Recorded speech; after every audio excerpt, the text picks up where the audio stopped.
Hey everyone. सो आज हम पढ़ेंगे एनवायरनमेंट प्रोटेक्शन एक्ट 1986 के बारे में। वैसे तो जो इंडिया का कॉन्स्टिट्यूशन है उसमें जो है एनवायरनमेंट को प्रोटेक्ट करने के लिए कोई एक्ट नहीं बनाया गया है, कोई जो है कुछ भी नहीं बोला गया है। बट जो 42th अमेंडमेंट हुआ था कॉन्स्टिट्यूशन में, तो एनवायरनमेंट को प्रोटेक्ट करना एज ए फंडामेंटल ड्यूटी उसमें माना गया है। और साथ में एनवायरनमेंट प्रोटेक्ट करने के साथ में फॉरेस्ट को प्रोटेक्ट करना, लेक्स को, रिवर्स को, वाइल्ड लाइफ को, इन ये सभी भी जो है फंडामेंटल ड्यूटी में इंक्लूड किए गए हैं। This amendment also added new directive principles of state policy, one of which was Article 48A, which directed the state to protect and improve the environment and to safeguard forests and wildlife। ये सभी जो है duties central government के द्वारा जो है duty बनाई गई हैं, और स्टेट गवर्नमेंट को बोला गया है कि आप अपने स्टेट में इन ड्यूटीज़ को अप्लाई करो। अपने जो है स्टेट में फॉरेस्ट एंड वाइल्ड लाइफ को सेफगार्ड करने के लिए जो है प्रोविजंस बनाओ।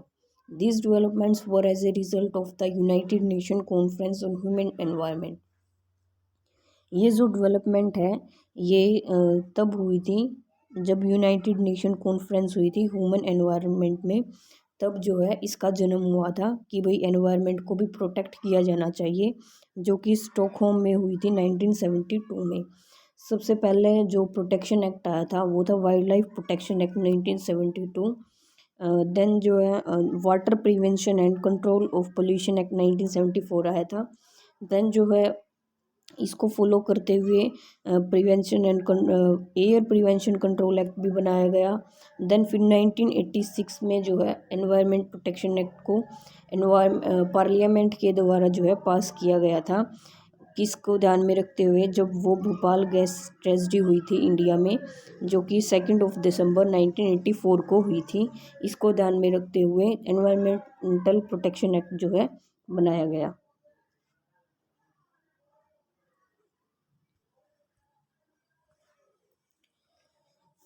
जो एनवायरनमेंट प्रोटेक्शन एक्ट है 1986 का, ये जो है पार्लियामेंट के द्वारा पास किया गया है। और ये एनेक्ट हुआ था, यानी कि 1986 में ये बना था और फोर्स में आया था 19 नवंबर 1986। और इसके 26 सेक्शंस हैं, 4 इसमें चैप्टर हैं। The act is widely considered to have been a response to the Bhopal gas leak. यानी कि इस मेन जो रीज़न है एनवायरनमेंट प्रोटेक्शन एक्ट के आने का, वो है भोपाल गैस ट्रेजेडी जब हुई थी। The act was passed by the Government of India under the Article 253 of the Constitution of India, which empowers to Union Government to enact laws to give effect to international agreements signed by the country। इस act का जो purpose है वो क्या है, implement करना जो भी यूनाइटेड नेशन कॉन्फ्रेंस जो हुई थी ह्यूमन एनवायरनमेंट की, उसमें जो भी प्लान्स वगैरह बनाए गए हैं, जो भी ऑब्जेक्टिव्स बनाए गए हैं, उसको अचीव करना, उनको अचीव करना। और वो जो इसमें डिसीजंस लिए थे वो क्या थे, प्रोटेक्ट करना ह्यूमन को भी, और ह्यूमन के साथ एनवायरनमेंट को भी। ह्यूमन बीइंग को कोई भी जो है हज़ार्ड्स हो रहे हैं उनसे, एनवायरनमेंट से, या फिर एनवायरनमेंट को ह्यूमन बीइंग से जो भी हज़ार्ड्स हो रहे हैं उनको रोकना।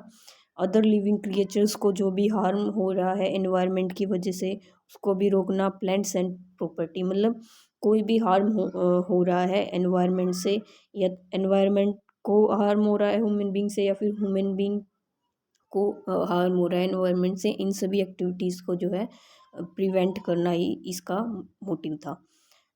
The act is an umbrella legislation that has provided a framework for the environmental regulations regime in India।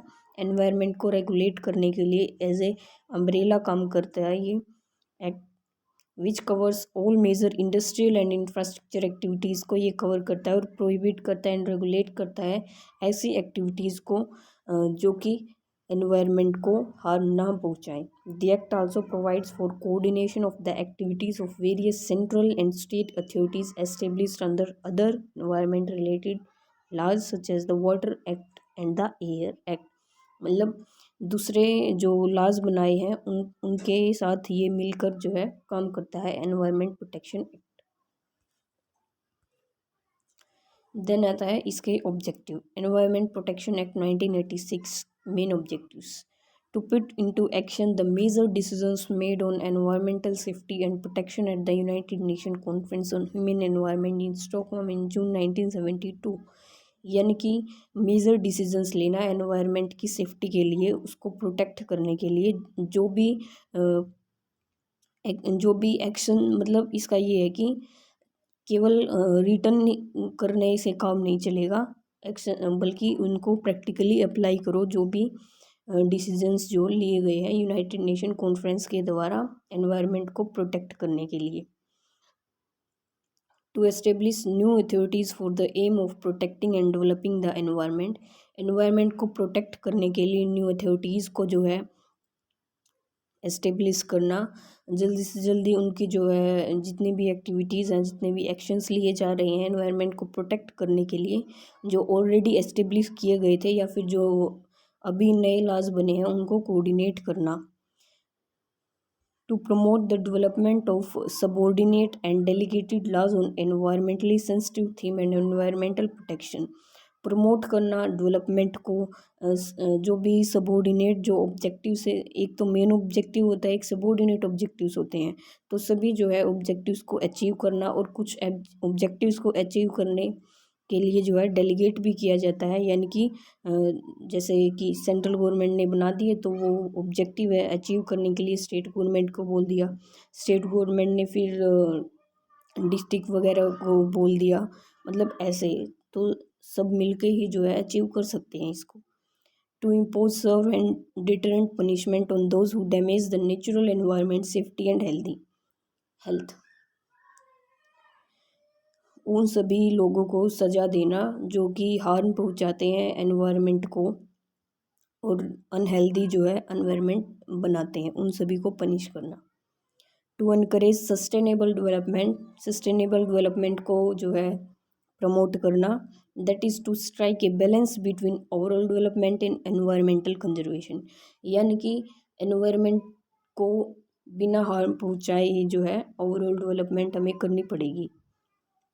इसका मतलब ये है कि एनवायरनमेंट को भी प्रोटेक्ट किया जाए और साथ में डेवलपमेंट भी हो जाए, दोनों काम साथ में चले, दोनों को बैलेंस करना इनके मेन ऑब्जेक्टिव है। Need for an environment protection act की क्यों ज़रूरत पड़ी, तो पढ़ेंगे हम क्यों ज़रूरत पड़ी एनवायरनमेंट प्रोटेक्शन एक्ट की। India previously had some environmental legislation थे, बट उनसे कुछ काम नहीं चला और इसलिए कॉम्प्रिहेंसिव लेजिस्लेशन की ज़रूरत पड़ी, जो भी पीछे लॉज बनाए थे उनके करंट गैप को जो है मेंटेन करने के लिए।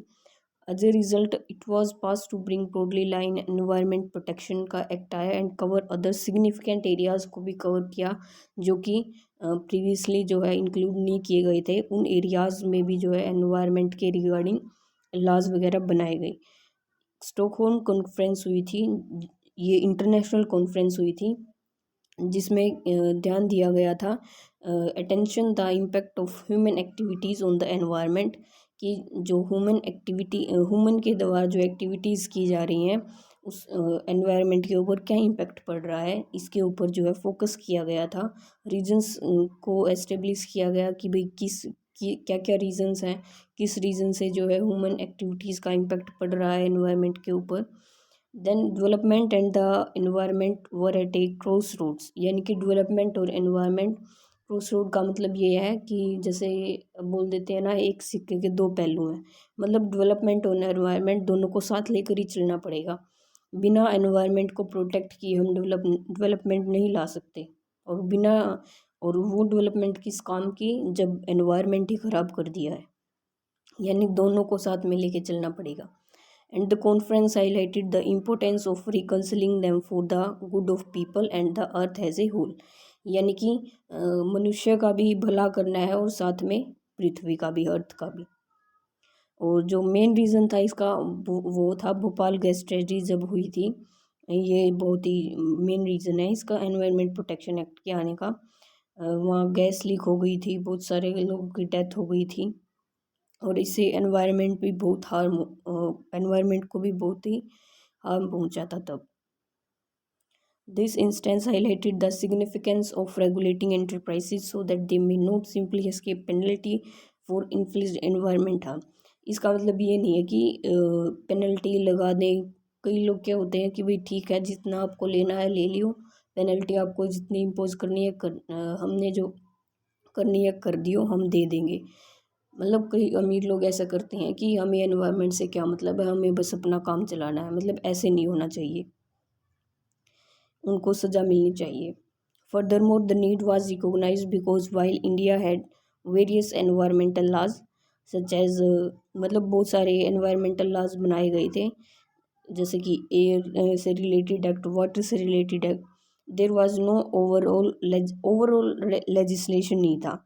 बट अब क्या किया, एनवायरमेंटल प्रोटेक्शन एक्ट के अंतर्गत ही इनको इंक्लूड किया गया है। एयर एक्ट को, वाटर एक्ट को, इन सबको जो है इसमें इंक्लूड कर दिया गया है एनवायरमेंट प्रोटेक्शन एक्ट को। देन आते हैं इसके साइलेंट फीचर्स क्या है।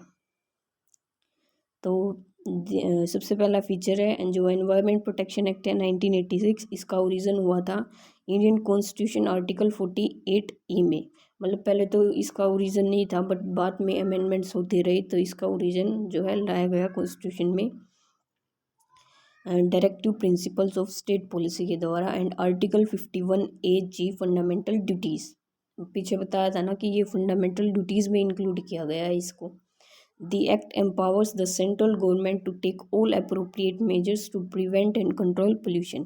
ये एक्ट जो है क्या करता है, जो सेंट्रल गवर्नमेंट है, सिर्फ सेंट्रल गवर्नमेंट को ही जो है पावर दी गई है कि वो अप्रोप्रिएट मेजर ले पोल्यूशन को रोकने के लिए भी, as well as to establish effective machinery भी बनाए for the purpose of protecting, improving and controlling environment pollution को कंट्रोल करने के लिए इफेक्टिव मशीनरी वगैरह भी जो है बनाई। ये सारे काम जो है सेंट्रल गवर्नमेंट के द्वारा किए जाते हैं। जो एक्ट है वो एक प्रोसीजर भी बताता है हैंडल करने के लिए जो हजार्डस सब्सटेंसेस हैं, and the person in question is required to follow the act's procedure. और जो पर्सनस हैं उनको जो है ये प्रोसीजर जो है अप्लाई करना होगा। दी एनवायरमेंट प्रोटेक्शन एक्ट 1986 ने जो है रिलैक्स किया है the rule of custody, and as a result even a common citizen, जो कॉमन सिटीजन है वो भी क्या कर सकता है, अप्रोच कर सकता है, कोर्ट में जा सकता है, शिकायत कर सकता है, गिव से 60 डे नोटिस दे सकता है ऑफ द एल्ड ऑफेंस, जो उसके खिलाफ जो है एल्ड ऑफेंस हुआ है, and is intention to file a complaint with the central government और एनी अदर कॉम्पिटेंट अथॉरिटी। जो एनवायरमेंट प्रोटेक्शन एक्ट है ये इम्यूनिटी भी प्रोवाइड कराता है गवर्नमेंट ऑफिसर्स को for an act performed under the provisions of this act और under the powers vested in them और functions assigned to them by his act. जो एक्ट है वो प्रोहिबिट करता है सिविल कोर्ट्स को फ्रॉम हियरिंग से एनी सूट और proceeding based on an action, direction और order issued by the central government और another authority under this act. Then last one feature इसका, ये जो प्रोविजंस हैं इस एक्ट के या फिर रूल्स हैं, जो भी ऑर्डर्स हैं इसके अंदर जो इशू किए गए हैं, take precedence over anything is inconsistence in any other enactment. Then आता है इसमें कुछ बॉडीज़ हैं एनवायरनमेंट को प्रोटेक्ट करने से related, bodies related to environment protection act. सबसे पहली है national environmental appellate authority.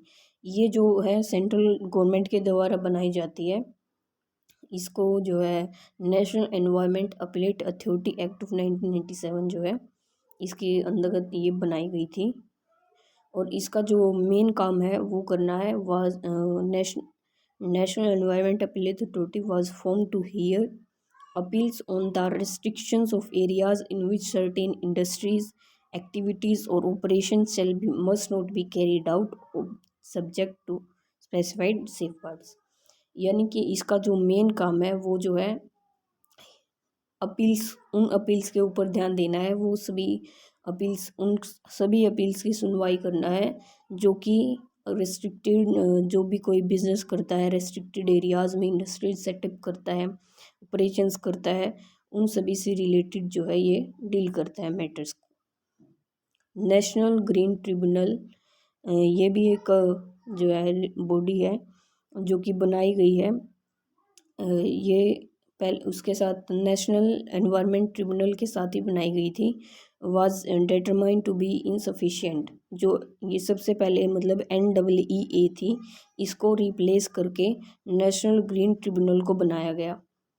was formed in 2010 under the National Green Tribunal Act 2010 for the effective and timely resolution of environment को protect करने के लिए बनाया गया था ये। In addition to environment protection act of 1986, NGT जो है वो ही करती है सिविल डिस्प्यूट्स को अंडर 6 एडिशनल स्टेटस। देन आती है body genetic engineering appraisal committee. Genetic engineering appraisal committee ये फॉर्म की गई थी under the environment protection act 1986, और इसका जो प्रिंसिपल फंक्शन था वो था परमिशन देना उन ऑपरेशंस को involving the wide spread use of hazards chemicals. मतलब जो ऐसे जो इंडस्ट्रीज़ वगैरह जो इस्टेब्लिश करना चाहते हैं जिसमें केमिकल्स वगैरह बहुत ही हैजार्डस इंक्लूड होते हैं, ऐसे इंडस्ट्रीज़ को परमिशन देना, सब कुछ उनका चेक वगैरह करके प्रॉपर उनको देख के कि भाई कितना हैजार्डस होने वाला है, उनको प्रिवेंट करने के मेजर्स भी उनको बताना कि भाई आप किस तरह से रोक सकते हो, सारा जो है देख के जो है तभी इनको परमिशन दी जाती है एस्टेब्लिश करने की इंडस्ट्री। जैसे कि लिख भी रखा है, field testing is done before releasing any genetically altered organism into the environment. Then आता है NGRBA, national Ganga river basin authority. ये जो एस्टेब्लिश की गई थी 2009 में under the environment protection act 1986।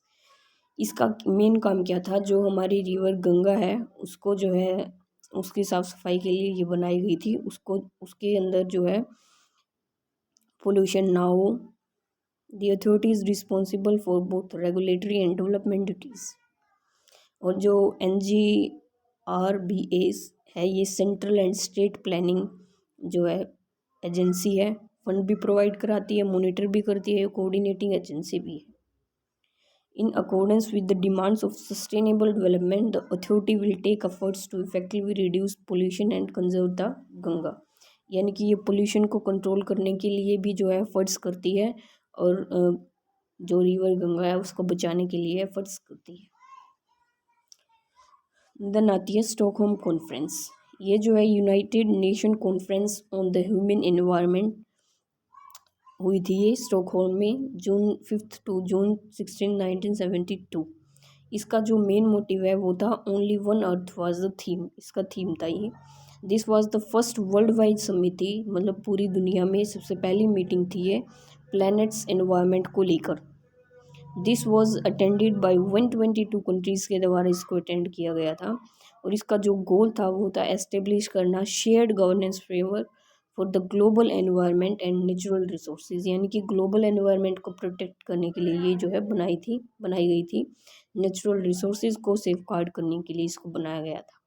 The action plan was divided into 3 major areas में इसका एक्शन प्लान को डिवाइड किया गया था, each of which was further sub divided into 109 recommendations. Program for global environment assessment, environment management task, international measurements की गई थी to assist with evaluation and management operations at the national and international level. Then इसके कुछ drawbacks भी हैं। सबसे पहली drawback है complete centralization of the act. यानी कि इसमें बोला गया है कि जो सारी की सारी पावर है वो सेंट्रल गवर्नमेंट को दी गई है।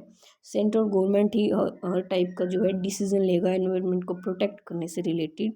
जो स्टेट गवर्नमेंट्स हैं और जो नीचे उससे भी नीचे जो गवर्नमेंट्स हैं उनको बस जो ऑर्डर्स जो सेंट्रल गवर्नमेंट ने दे दिए वो अप्लाई करना है, ना कि कोई उनमें चेंज करना।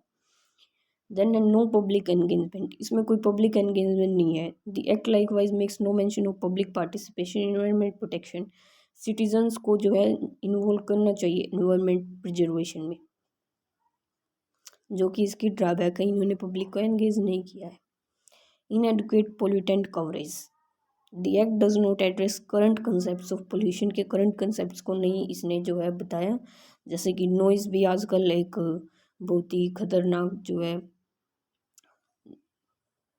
कंसेप्ट है एक नॉइज़ पोल्यूशन भी, मतलब उसके ऊपर इसने कोई फोकस नहीं किया है। ओवर क्राउडेड ट्रांसपोर्टेशन सिस्टम है, मतलब भीड़ जमा होने से भी जो है पोल्यूशन होता है।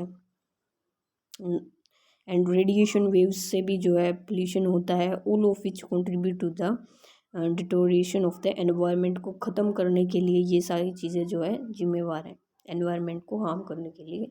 तो इनके ऊपर जो है कोई फोकस नहीं किया गया है। सो ये जो 3 पॉइंट्स हैं, 3 जो लिमिटेशंस इसकी बताई गई है एनवायरनमेंट प्रोटेक्शन एक्ट। तो हम क्या कंक्लूड कर सकते हैं, जो एनवायरनमेंट प्रोटेक्शन एक्ट है वो पास किया गया था प्राइमरली इसका जो पर्पस था कंजर्व करना एंड एनहांस करना एनवायरनमेंट को, और उसके रिगार्डिंग जो एसोसिएटेड इश्यूज हैं उनसे डील करना। The act empowers the central government to make all necessary efforts to avoid and control pollution. ये एक्ट जो है सेंट्रल गवर्नमेंट के जो सारी पावर है वो सेंट्रल गवर्नमेंट की है, और नेसेसरी एफर्ट करती है सेंट्रल गवर्नमेंट पोल्यूशन को कंट्रोल करने के लिए, उसे बचने के लिए, और इफ़ेक्टिव जो मशीनरी है उसको एस्टेब्लिश करती है प्रोटेक्ट करने के लिए, एनवायरनमेंट को उसको इम्प्रूव करने के लिए, रेगुलेट करने के लिए। So thank you, bye.